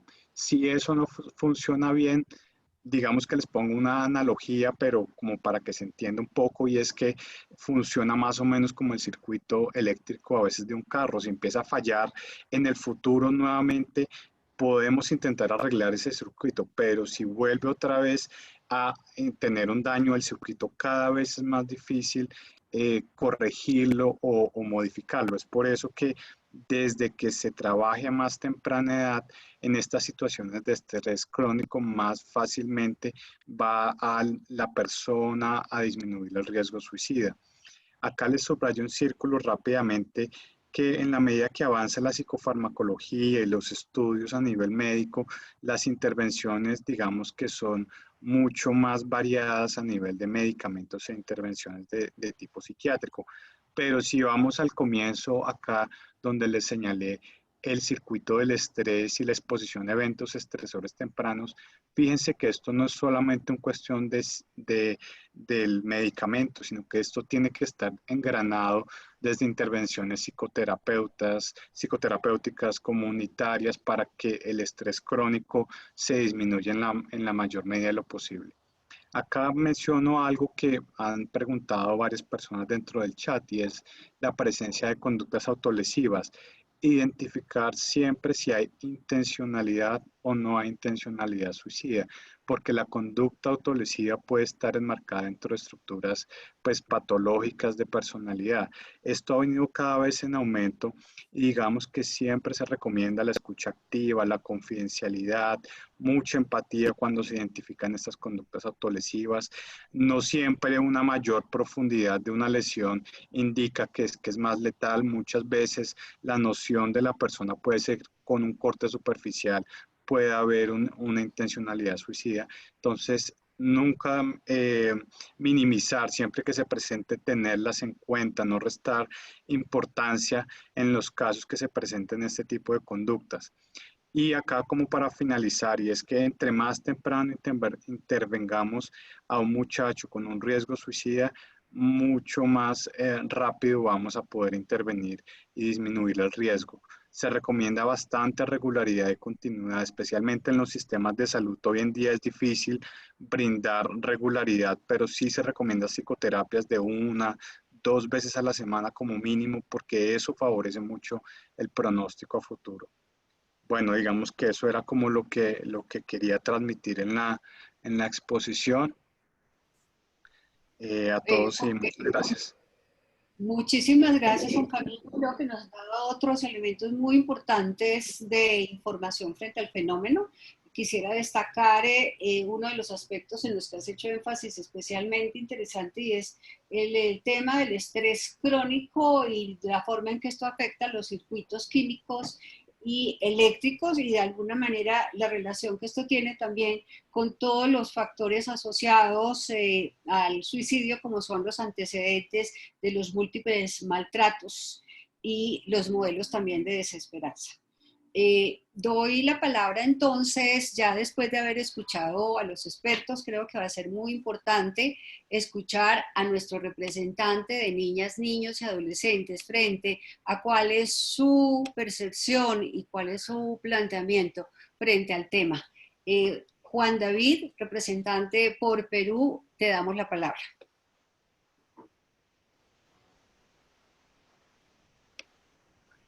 ¿Aló, Juan David? Hola, ¿me pueden escuchar? Sí, ahora sí. Adelante, Juan David. Muy buenos días con todos. Es un gusto poder acompañarlos en este webinar. Vamos a hablar sobre un tema muy importante y valioso que debemos tener todos en cuenta. Y pues yo les voy a hablar sobre algunos puntos que he investigado y también mi punto personal que yo tengo. La primera pregunta que nos dieron a conocer es ¿cuáles son los principales factores o condiciones asociados al intento de suicidio? Y pues yo creo que según una investigación que hizo Flatso, la organización, la Facultad Latinoamericana de Ciencias Sociales, lo que hizo fue una encuesta donde encuestó a bastantes jóvenes como yo y dio a concluir que los principales factores o condiciones para el suicidio o el intento de suicidio son el hecho de ser mujer, porque muchas veces existe el machismo o la violencia hacia las mujeres, y estas tienden a intentar suicidarse o a suicidarse. O también el clima familiar malo. Otro punto también sería la mala comunicación con los padres, tener una baja autoestima, tener enfermedades mentales, o también haber sufrido abusos sexuales o consumir sustancias prohibidas. Otro también sería ser bipolar, que esto causa que nosotros cambiemos de emociones constantemente, pues nos sentimos bien, a veces nos sentimos mal, o problemas familiares que tenemos en las casas. Y bueno, lo que les quería decir que en el 2012 fue la 15ª causa de muerte en el mundo, el suicidio. Es algo muy deplorable y malo. Acá en el Perú, en los últimos años, el suicidio se ocupó en los hombres, ocupó la 3ª causa de muerte. En cambio, pero para las mujeres ocupó el primer puesto en causa para la muerte para ellas. Yo creo que también el principal factor de esto es la familia y personalmente para el suicidio, ya que más que nada nosotros paramos con nuestras familias y estas nos van a ayudar a aprender cosas que no sabemos. Y cuando nosotros vemos que nuestros padres están peleando o abusos que ellos sufren, tal cosa, nosotros nos sentimos mal y tenemos sentimientos y podemos hasta suicidarnos. Ahora, la segunda pregunta, ¿qué mecanismos neurológicos están ligados a este fenómeno?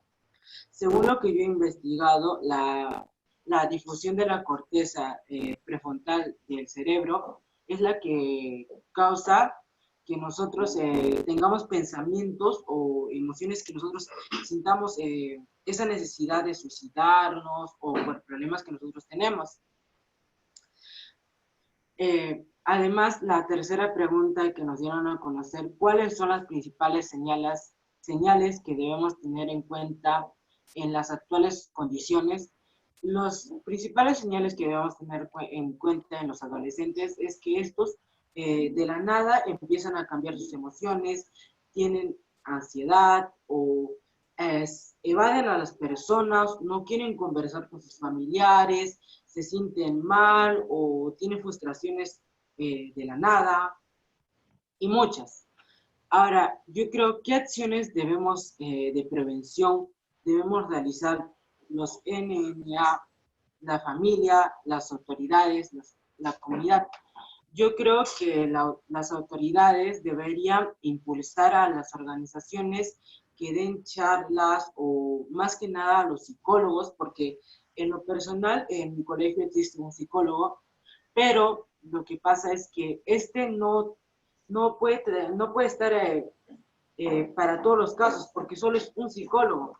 Y por eso yo pienso que el Estado o nuestras autoridades deberían impulsar a estos para que ellos puedan enseñarnos. En lo personal también he conocido bastantes casos de suicidio. Y estos más que nada ha pasado porque tienen problemas en su casa o un enamoramiento. Muchas veces nos pasa a nosotros que sentimos que por una persona que no nos quiere, ya sentimos que todos nos acaban ahí. Pero yo creo que eso no debería ser así, porque como ya sabemos, el enamoramiento es algo natural que nos pasa o una ilusión que nosotros tenemos, pero no debería terminar ahí y no es una causa que nos intente para suicidarnos. Y además estaba viendo y en el Perú, UNICEF y otras organizaciones lo que están trabajando para este tema del suicidio, están haciendo campañas donde nosotros, los líderes, estamos colaborando, dando nuestras opiniones o dando nuestras formas de pensar para que otros se interesen más por este tema y sepan qué pueden hacer. Y por último, decirles que si nosotros todos nos juntamos, niños, niñas, adolescentes, los padres, las autoridades, la comunidad, vamos a poder vencer o afrontar a este fenómeno que es el suicidio, ya que es muy deplorable que muchas personas o muchos jóvenes se suiciden por causas que para mí no son valibles. Nada más y gracias. Muchísimas gracias, Juan David. Creo que nos has dado unas informaciones y sugerencias muy interesantes, incluso la perspectiva de cómo está la situación de los suicidios de mujeres en Perú, que la verdad no lo teníamos tan claro, y estas sugerencias del impulso de las charlas y del trabajo conjunto de todos. Realmente muy importante e interesantes todos tus planteamientos. Bueno, quiero pasar ahora a mirar algunas de las preguntas que se vienen haciendo desde el chat y pediría entonces a nuestros expertos panelistas que por favor indiquen quién quiere contestar. Vamos a seleccionar algunas de ellas. Hay una pregunta referida a qué tipo de técnica o qué método se puede utilizar con niños que ya han sido que han hecho un primer intento de suicidio y cómo se trabaja con la familia de donde procede este niño. Por favor, de nuestros expertos, ¿quién quisiera contestar esta pregunta?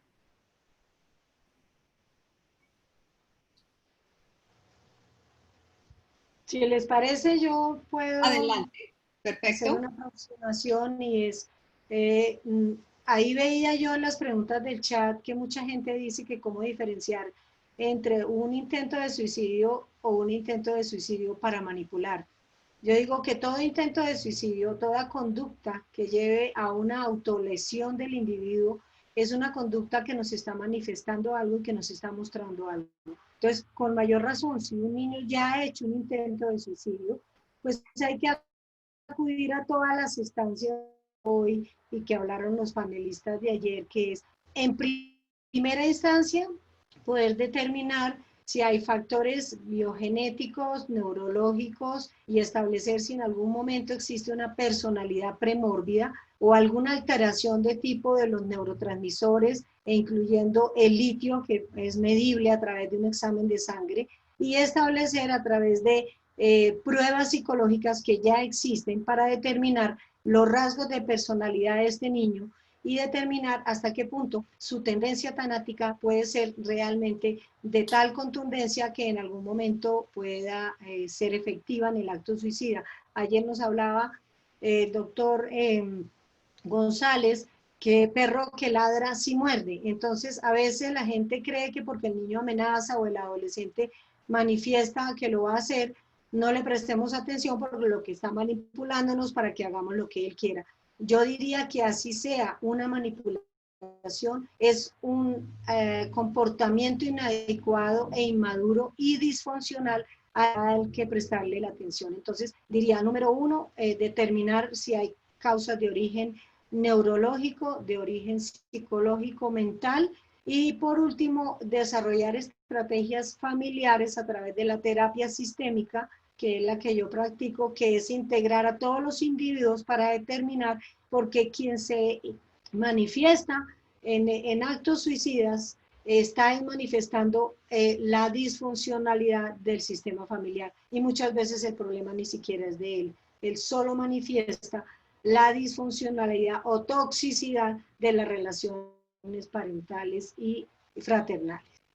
Muchísimas gracias, Margarita. Tenemos otra pregunta y le propongo al doctor Camilo que nos pueda contestar y es ¿cómo se puede abordar a un niño, niña o adolescente que tenga ideas suicidas?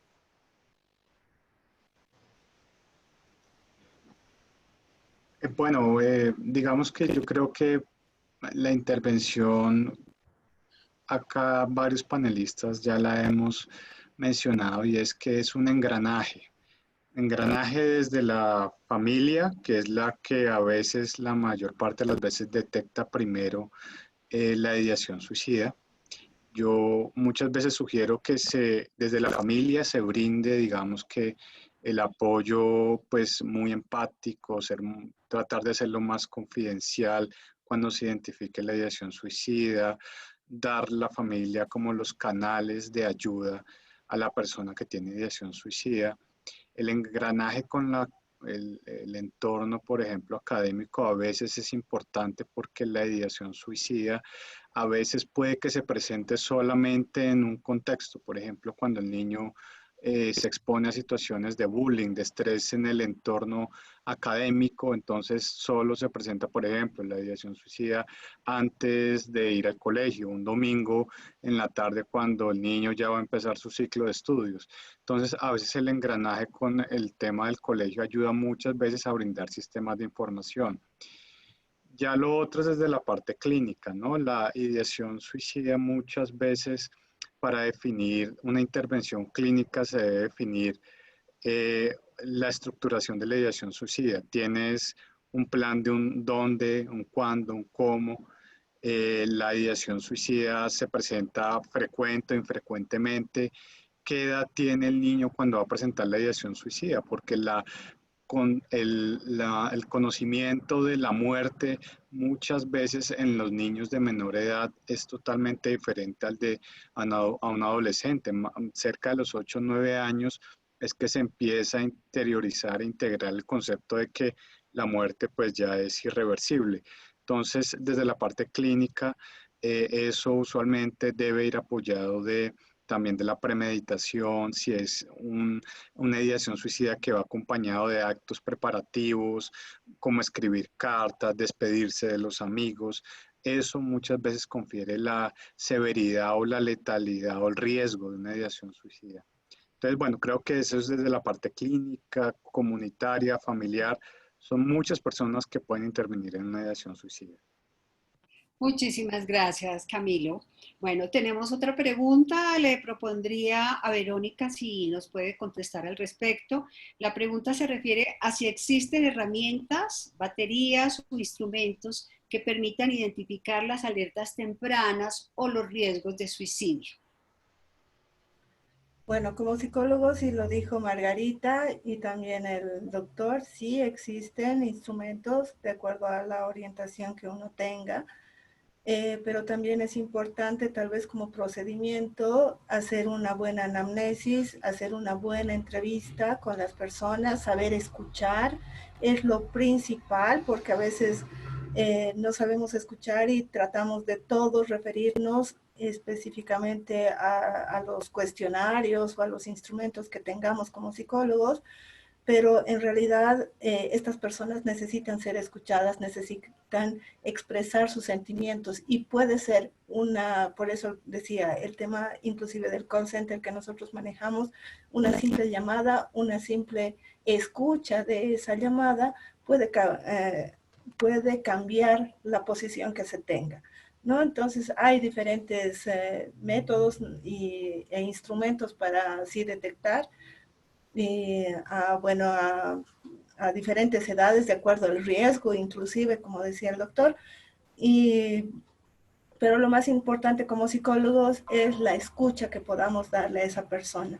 Ser ese soporte que no lo ha tenido en toda la familia, en todas sus amistades, y brindarle esa mano amiga, ¿no? Para que pueda sacar todo lo que le está molestando.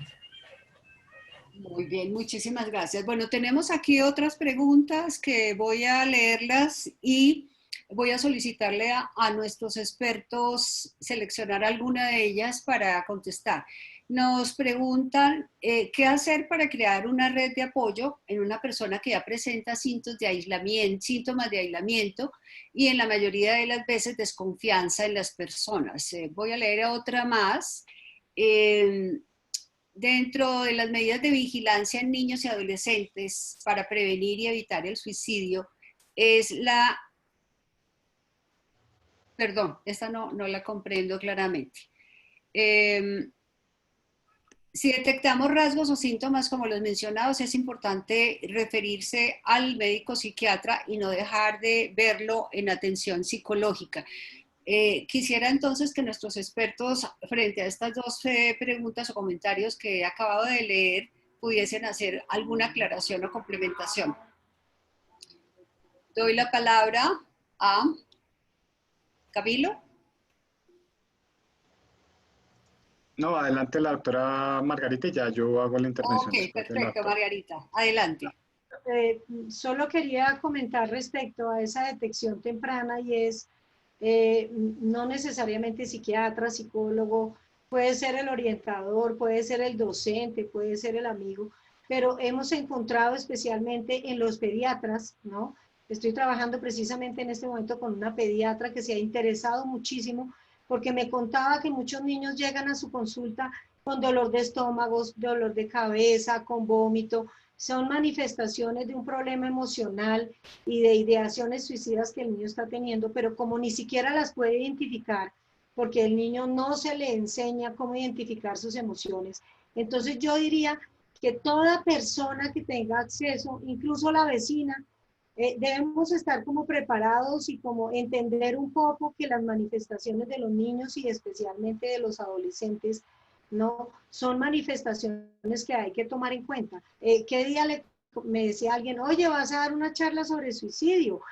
Yo no voy a ir, menos mal, porque es que como mi familia es normalita y todos nos queremos, yo creo que eso a mí nunca me va a pasar. Y yo invito a las personas, de verdad que yo le decía a ella, mira, es que no solamente se suicidan los niños de familias disfuncionales, ni tóxicas, ni que han sido producto del maltrato, ni del abuso sexual o emocional. Un niño se puede suicidar estando en la mejor familia, porque vuelvo y les digo, la percepción, su sistema límbico, su sistema de madurez del sistema nervioso central, sus neurotransmisores, todo ese andamiaje que traemos los seres humanos, puede estar en un momento afectado y por más de que estemos en una familia. Entonces, yo diría que prestar atención desde los primeros síntomas, y esos primeros síntomas es cuando vemos a un niño que no disfruta de la vida y que tiende a conductas autodestructivas, no solamente cortarse o cosas tan evidentes, sino en actividades que ponen en riesgo, ¿sí?, su salud física y emocional. Una de ellas es encerrarse frente a un computador y no tener amigos. Todas esas son conductas que yo invito a los que nos están acompañando hoy a que las observemos y que ayudemos a que ese niño pueda expresar y pueda comentarnos con el respeto debido y con la seriedad, sin burla y sin invalidar lo que él está expresando, que lo que a él le está pasando a nosotros nos importa. Muy bien, muchísimas gracias, Margarita. No sé si Camilo querías hacer alguna ampliación sobre alguna de las preguntas anteriores. Sí, digamos que el engranaje, pienso yo que desde la parte clínica sí es vital y a veces la formación de los profesionales que trabajamos en esto. Creo que ahí respondí en un chat privado que mandaron el tema del medicamento y no necesariamente la intencionalidad o el suicidio implica igual una medicación, ¿no? Porque eso no solamente está relacionado con trastornos de tipo o enfermedades mentales, ¿no? A veces hace parte solamente de una manifestación patológica de la personalidad y por eso creo que en la formación del profesional es importante la formación de como psicoterapeuta y es que nosotros como psiquiatras, psicólogos, los clínicos que trabajamos en este tema, pues la herramienta de trabajo somos muchas veces nosotros mismos, como seres humanos. Somos los que nos sentamos al lado de un escritorio a poder escuchar a una persona, a brindarle el espacio que se sienta cómodo, poder hablarlo. Y a veces se puede caer en el error de que solamente es el psiquiatra el que formula y sí, a veces eso no está engranado en un tema de psicoterapia clínico con un psicólogo, un trabajador social.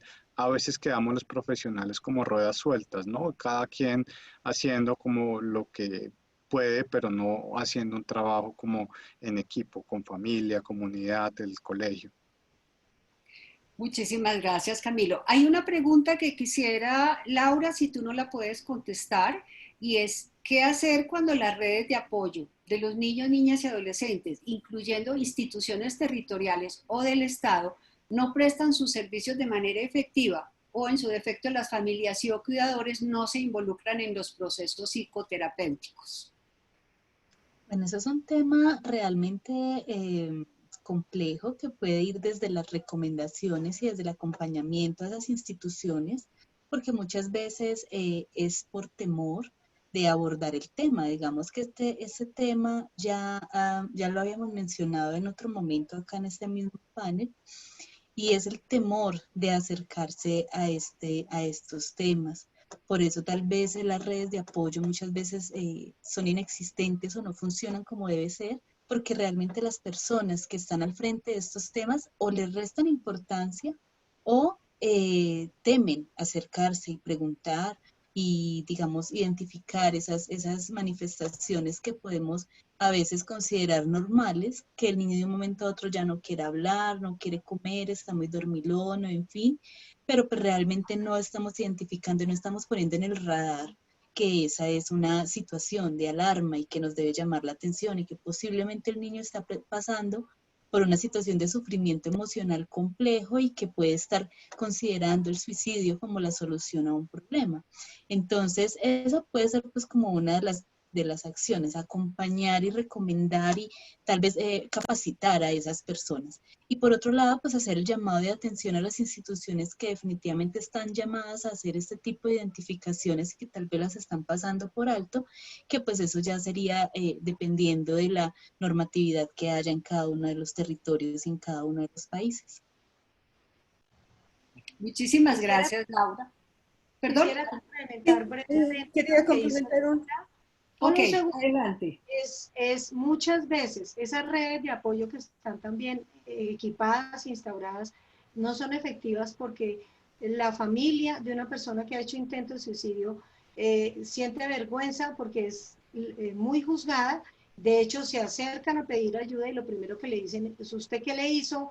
¿Usted qué? O sea, el padre y la madre se sienten terriblemente cuestionada y muchos de esos intentos se quedan en silencio precisamente por la vergüenza a la que es sometida la familia, por los mitos y por una serie de paradigmas y creencias en torno al suicidio. Muchísimas gracias, Margarita. Verónica, ¿querías complementar alguna de las preguntas anteriores? Sí, yo creo que hay que llamar también la atención a diferentes instituciones. A veces queremos que la situación siempre sea en función al pensamiento y al actuar de los adultos, ¿no? Y eso es lo que decía en el inicio, que los niños a veces toman las acciones. Y es así que en el call center hay llamadas de niños, ¿no? Y eso es bastante bueno porque están tomando acción sobre su vida, sobre su cuerpo, sobre todo lo que ellos expresan. Entonces, esa política de esperar a que se lo lleve al psiquiatra o al psicólogo tal vez no es la más adecuada. Por eso nuestro pensamiento desde la perspectiva del Colegio de Psicólogos de La Paz es más bien a través del psicólogo educativo, que es el que más contacto tiene con toda la comunidad, en realidad del menor, sean los promotores de la prevención. Y obviamente hacer canales donde los niños tengan ese acceso, porque esperar las políticas, que la guía, que tiene que pasar esto por esto, la verdad que creo que no estamos cumpliendo nuestra labor. Esa sería mi acotación. Gracias. Perfecto, muchísimas gracias. Juan David, ¿tú ibas a complementar algo o me pareció? No, disculpa, bueno, no prendo mi cámara porque no me pueden visualizar bien. Y pues yo quería inferir en la opinión o lo que en el aporte que dijo la doctora Hoyos, sobre que, como dijo, que pueden existir familias que se consideren normales, sanas, que no consideren que tienen ningún problema, pero siempre en un adolescente va a pasar algún problema. En lo personal, ¿cómo les podría decir? Existen problemas, como ya dije, del enamoramiento, que a veces por esas muchas causas acá en el Perú es una causa del suicidio, que por un enamoramiento, como se dice, muchos jóvenes se suicidan. O también en el Perú también hubo un año donde hubo un juego donde se hacía que tenían que cortarse la mano o suicidarse. Y pues algunas personas o niños normales, como se puede decir, tendían a que como se juntaban con otros niños, eso les decían que si tú no puedes hacer eso, no eres varón o no eres tal cosa, pensamientos machistas. Y por eso ocurrió bastantes suicidios gracias a ese jueguito que se visualizó por bastantes sitios. Y además, como inferir también en lo que dijo la doctora, según la OMS, dice que si ya un adolescente o un joven está presentando estas situaciones de suicidio o está exponiendo como su forma de ser, lo que deben hacer los padres es brindarle una atención de salud y una atención personal. Deben hablar con ellos, ayudarlos,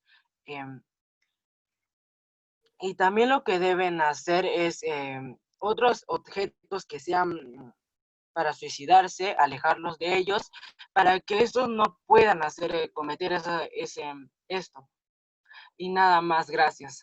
Muchísimas gracias, Juan David. Una última pregunta para todos los panelistas y es la siguiente. ¿Qué se puede hacer cuando un adulto, madre o padre, se suicida y deja a un niño de promedio de 2 o 3 años y una de 7 o 9 para manejar el caso con estos niños? Sí, la doctora Margarita. Bueno, trabajo mucho en la muerte de los niños y hay algo que siempre le digo a las familias y es evitemos usar eufemismos y mentiras porque el niño tarde o temprano se va a enterar. Entonces, acorde a la capacidad cognitiva y su capacidad comprensiva, al niño se le va explicando de manera muy suave y muy acorde a su comprensión de que hubo un incidente por el cual papá falleció. Porque he tenido muchos casos que les dicen que papá se accidentó, que papá esto, y cuando crecen no falta el familiar o el vecino que le dice su papá se suicidó. Entonces, aparte del trauma de saber que su papá se suicidó, es saber que toda una familia le dijo mentiras durante toda la vida. Entonces, hay gente que dice, pero me da mucho miedo decirle a un niño la palabra suicidio. Pues utilice otra palabra que reemplace esa palabra que además el niño ni siquiera la va a entender. Y es decirle, papá estaba pasando por un momento emocional muy difícil y optó por renunciar a la vida y realizó una acción que hizo que dejara de vivir. Entonces, fíjense que el tema no está en negarle a los niños la verdad, sino saber cómo se la decimos acorde a eso. El temor es grandísimo a que si el niño se entera que su papá se suicidó, él lo va a hacer después. Él se va a enterar de todas maneras y además su inconsciente colectivo planteado por Jung ya le va a decir que algo ocurrió aquí. Y pues podría extenderme diciendo que he tenido casos en donde a los niños les han dicho mentiras sobre la edad en que murió su padre y cuando ellos llegan a esa edad hacen intentos suicidas porque allá en su aspecto genético y en su inconsciente colectivo está la memoria de un acto que fue tapado a través de una mentira. Entonces, al niño hay que irle con apoyo emocional, explicándole y decirle la verdad siempre. Muchísimas gracias, Margarita. Por razones de tiempo vamos a tener que ir cerrando, entonces voy a solicitar a cada uno de los panelistas que en no más de 1 minuto den una conclusión de cierre. Entonces, podemos empezar también en el mismo orden con el que intervinieron. Va a pedirle a Verónica, ¿cuál es tu conclusión? Bueno, para mí la conclusión es generar espacios, ¿no? Primero ir por la prevención, generar espacios, tratar de llegar a los más pequeños de la forma que ellos entienden, explicarles igual de la forma que ellos entienden toda la situación por las que pueden estar atravesando y brindarles todo el apoyo, con todo el carisma que se puede y de acuerdo a otras técnicas o espacios que se presenten. Solamente eso. Gracias. Muchísimas gracias. Laura, ¿tu conclusión? Bueno, lo que de pronto les mencioné en la presentación y que quiero hacer énfasis al final, que es en este instante, es que todos juntos realmente podemos salvar vidas. Y ese es el lema que de pronto queremos dejar en esta presentación desde el Ministerio de Salud de Colombia, y es que definitivamente el tema de prevención de la conducta suicida no depende exclusivamente de las acciones que se hagan desde el sector salud. Definitivamente se necesitan acciones desde todos los entornos, desde todas las instituciones y desde todas las personas en general. Y cuando hablamos de todos juntos podemos salvar vidas, cuando hablamos de salvar vidas, no hacemos alusión únicamente en evitar la muerte, sino en apoyar a esas personas para que su vida tenga sentido. Entonces, en ese sentido es que la invitación que queremos dejar desde el Ministerio de Salud de Colombia. Muchas gracias. Gracias. Muchas gracias, Laura. Margarita, ¿tu conclusión? Yo retomaría mi última lámina en donde escribí: prevenir no es evitar, es preparar y formar para la vida. Y con eso quiero decirle a los que nos han acompañado, y ojalá todos los que puedan ver esto más adelante, y es: a los niños hay que prepararlos para la vida, hay que fortalecerles sus capacidades de resiliencia y prepararlos para afrontar. La vida va a tener cosas, siempre va a haber cosas difíciles, como nos decía Juan David, especialmente cosas del amor, del enamoramiento. Vamos a tener pérdidas, frustraciones, vamos a tener que asumir a lo largo de la vida dificultades y cosas que van a ocurrir y que no dependen.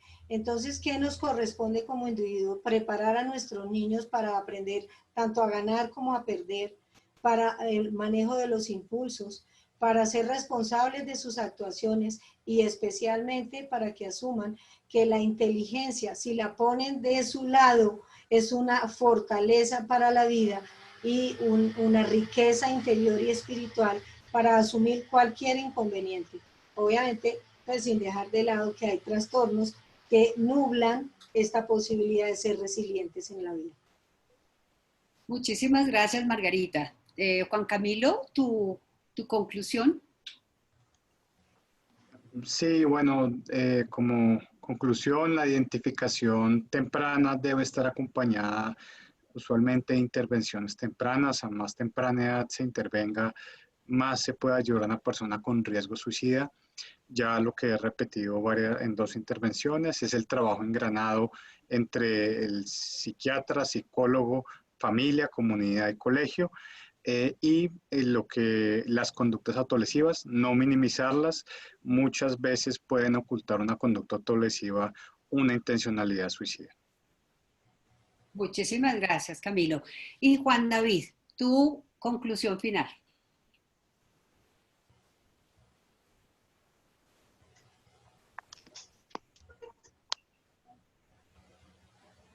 Bueno, mi conclusión final que les podría decir es que, como ya dijeron todos los especialistas, todas las autoridades, la comunidad, hasta nosotros mismos, deben pensar primero en este problema que es el suicidio, ya que está causando muchas muertes. Y como dijo también la doctora Hoyos, todos juntos, unidos, podemos afrontar o vencer a este problema que es el suicidio. Y lo que yo defiendo también es que nosotros vamos a tener durante nuestra vida bastantes problemas, obstáculos vamos a tener, pero lo que nosotros debemos hacer es siempre estar alegres, con una motivación para vencer estos y para continuar con nuestra vida. Y nada, gracias por la invitación y por estar en este webinar. Muchísimas gracias, Juan David. Bueno, muchísimas gracias a todos los panelistas. Creo que ha sido una sesión muy interesante con distintas perspectivas y elementos de información, muchos de ellos totalmente nuevos para muchos de nosotros.